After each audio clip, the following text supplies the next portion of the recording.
Hey everyone, SoFi stock reported first quarter earnings on May 1st that beat expectations.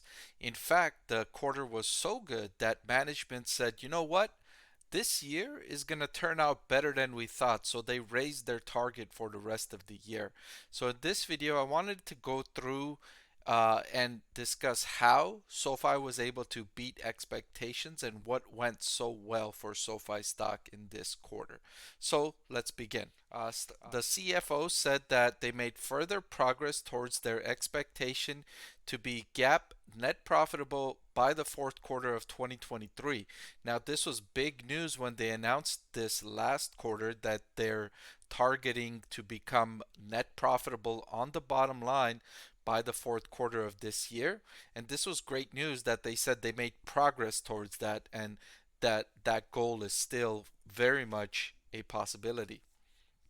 He goes on to say that the results were driven by 113% year over growth in net interest income, while non interest income was down 17%. Now, the growth in net interest income, I like this, was driven in two parts by a 99% increase in net interest earning assets and a 300 basis point increase in yields. So let me simplify that a little bit. What this means is that they got more assets that are earning interest, meaning more loans that are generating interest. And then on each one of those loans, they're getting roughly 3% more yield off of each one. So higher interest rates plus more products with generating interest, right? So on two fronts, they're generating an increase in revenue. So that's really good.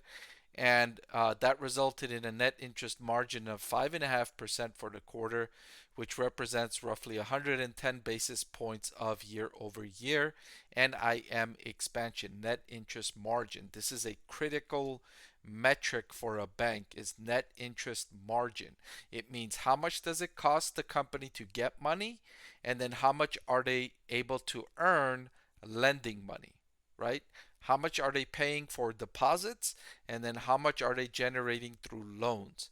And this is critical and it's great news for SoFi stock investors that SoFi keeps expanding this margin, right?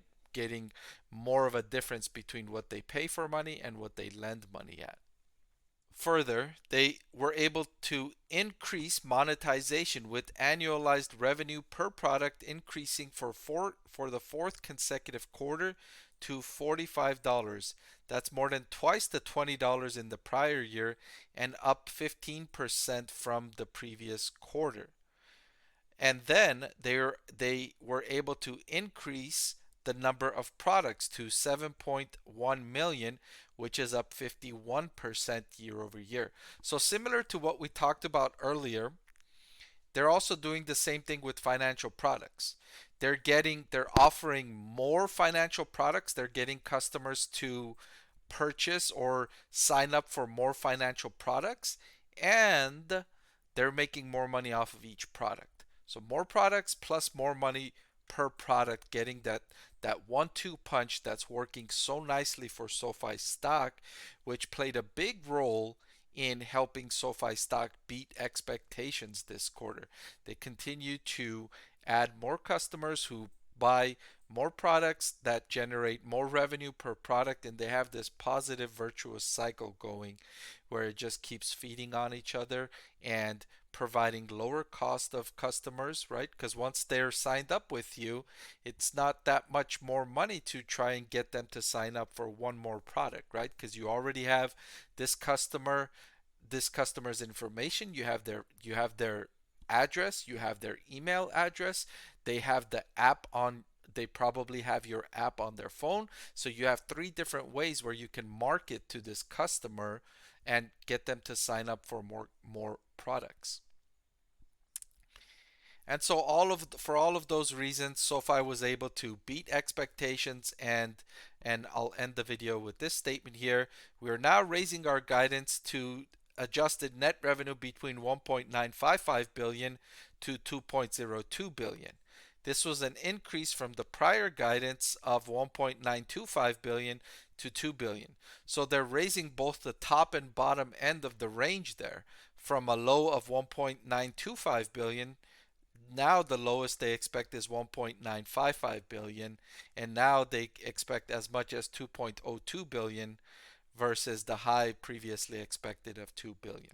So performance wise, excellent quarter for SoFi, and you can see why they were able to beat expectations based on what the management, the CFO, just discussed here in this earnings call opening remarks.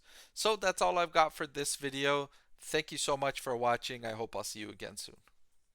I want to thank the Motley Fool for sponsoring this video. Visit fool.com/Parkev for the 10 best stocks to buy now.